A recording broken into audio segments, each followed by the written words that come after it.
ప్రభుత్వ హయాంలో ఉండే మావోయిస్టుల ఫోన్ల లిస్టులో మా పేర్లు పెట్టారు, పెట్టి ఫోన్ ట్యాప్ చేశారు. అసలు ఎస్ఐబి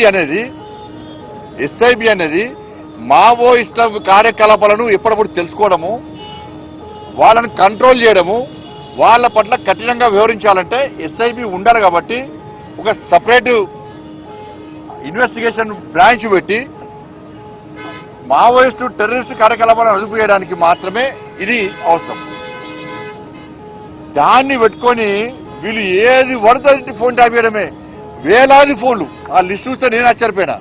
వేలాది ఫోన్లు, ఢిల్లీ నుంచి నాకు వచ్చిన ఫోన్లు, మా పిఎల్ఏకి వచ్చిన ఫోన్లు, మా డ్రైవర్కి వచ్చిన ఫోన్లు, మా సిబ్బందికి వచ్చిన ఫోన్లు అన్నీ కూడా లిస్టు మొత్తం ఉంది. ఆడ మొత్తం లిస్టు ఉన్నది. మావోయిస్టుల కోసం ఏర్పాటు చేసినటువంటి ఎస్ఐబిని ఈ కేసీఆర్ అనే మూర్ఖుడు, కేసీఆర్ కొడుకు ట్విట్టర్ టిల్లు ఏ విధంగా వాడుకున్నారంటే, దాన్ని పక్కబెట్టి మావోయిస్టుల లిస్టు పక్కబెట్టి రాజకీయ నాయకుల ఫోన్లను ట్యాప్ చేయడము.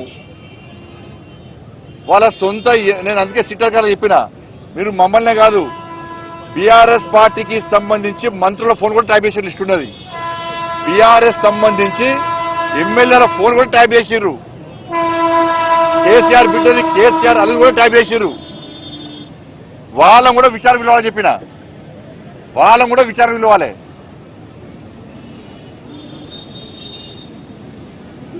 కాబట్టి ఇవన్నీ ఎస్ఐబి అనేది దీనికోసం ప్రారంభించబడింది. వాళ్ళ ఆ ఎస్ఐబిని ఈ కేసీఆర్ అనే మూర్ఖుడు, కేసీఆర్ కొడుకు వాళ్ళ సొంత లావాదేవీల కోసము, సొంత అవసరాల కోసము దాన్ని ఒక అడ్డాగా మార్చింది. ఎస్ఐబిని ఒక అడ్డాగా మార్చి రాజకీయ నాయకుల, మాలాంటి రాజకీయ నాయకుల ఫోన్లు ట్యాప్ చేయడము, వ్యాపారస్తుల ఫోన్ ట్యాప్ చేయడము, అడ్వకేట్ల ఫోన్ ట్యాప్ చేయడము, సినిమాల ఫోన్లు ట్యాప్ చేయడము. ఇంతకన్నా ఘోరమైన ఇంకోటి, ఉస్మానియా యూనివర్సిటీకి సంబంధించి ప్రొఫెసర్ల ఫోన్ కూడా ట్యాప్ చేశారు. ప్రొఫెసర్లది వాళ్ళ కూడా స్టేట్మెంట్ రికార్డ్ చేశారు. వీళ్ళు వాళ్ళ స్టేట్మెంట్ రికార్డ్ చేశారు. వీళ్ళు